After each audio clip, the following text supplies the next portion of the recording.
Hello, this is Samogar in Hawaii with some quick advice on using vehicles in the hunt. So in the strategy video, I mentioned using a vehicle to speed up farming and deal with a potentially difficult enemy, especially rare spawns, by softening them up with vehicle weapons first. If we can do this, we should. Farming Demoskagans, Skrak, Queen Antoinette, although she jumps around a lot, and that Eden 6 dinosaur tend to all go faster. There may be others. Just remember to get out of the vehicle and finish off the enemy with a gun or a skill. Killing an enemy with a vehicle or vehicle weapon drastically reduces XP earned.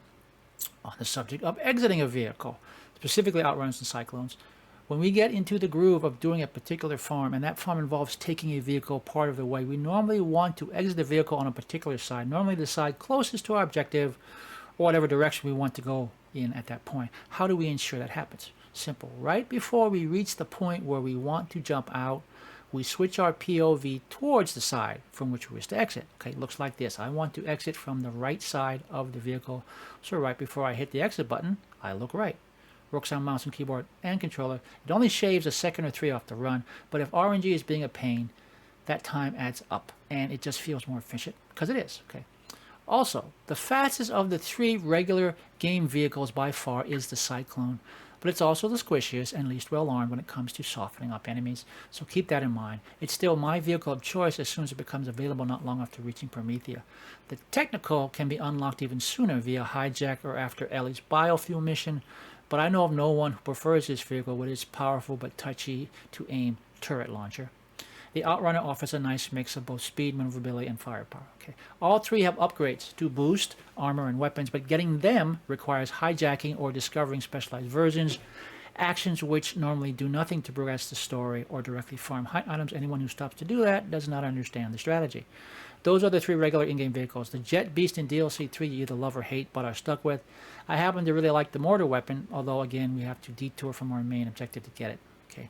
Then there's the four mission vehicles that tend to be very tanky, but they're also by contrast so slow, or rather slow to accelerate, and hard to maneuver that their extra tankiness is irrelevant. They are a pain in the ass. There are, however, ways to deal with three of them. Okay. Ellie's biofuel rig only needs to be driven until its biofuel quota of enemies is run over. We can then switch to an outrunner to get the astronav chip. Just remember, anytime a mission vehicle is involved, we have to manually use a catcher ride to select a replacement. We can't use the one-button vehicle Digistruct shortcut, as it will just give us another mission vehicle. Project DD. We can't replace it, but we can make optimal use of it. Assuming we've run this mission a few times previously, we should know roughly where all the rocket towers, the gun towers, will appear. Take those out from a distance is my advice. It will make life so much less stressful. This is especially true in the two areas where Maya will eventually have to phase blast a hole in a doorway. These doorways sit at the back of bowl-like areas with gun towers and later enemy vehicles that spawn from gates to the right. The towers can always, again, be taken out from a distance first, and I would recommend you do that. The enemy vehicles are a little trickier, but there's a way to make quick work of them. Move back some distance from the edge of the area, enough to accelerate up to full speed. Then accelerate to full speed, racing into the area directly at the vehicle spawn doors. Try to block one or both doors. Vehicles will spawn one after another from alternate doors, but we should be able to take each out in turn with vehicle weapons. The first area, this is a relatively easy affair. The second is harder because we start out on a busted overpass high above the area and further away from the spawn point doors. One vehicle may slip by before we can get there and start shooting. Don't worry about it. Finish off the new vehicles as they spawn and then go after any leaker. Okay.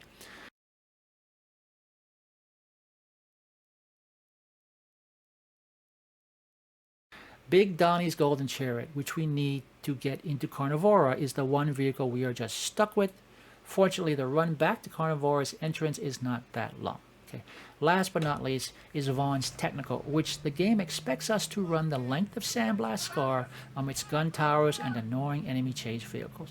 But much like Ellie's biofuel rig, we don't have to do any such thing. As soon as we exit the tunnel, the initial tunnel, and get down the hill, we can switch to something else. I suggest doing so at the first catcher ride here. Then get off at the last one here and Digistruct the Michigan Technical to finish.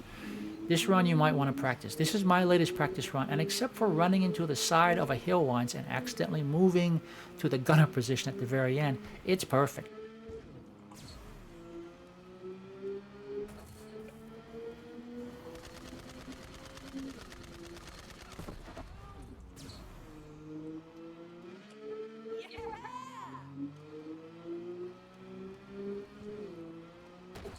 Notice I have a good idea of where the gun towers are to either take them out or avoid them as I go. And notice how I drop back a few times to take out Jace vehicles rather than let them snipe at me from behind.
That's your vehicle guide.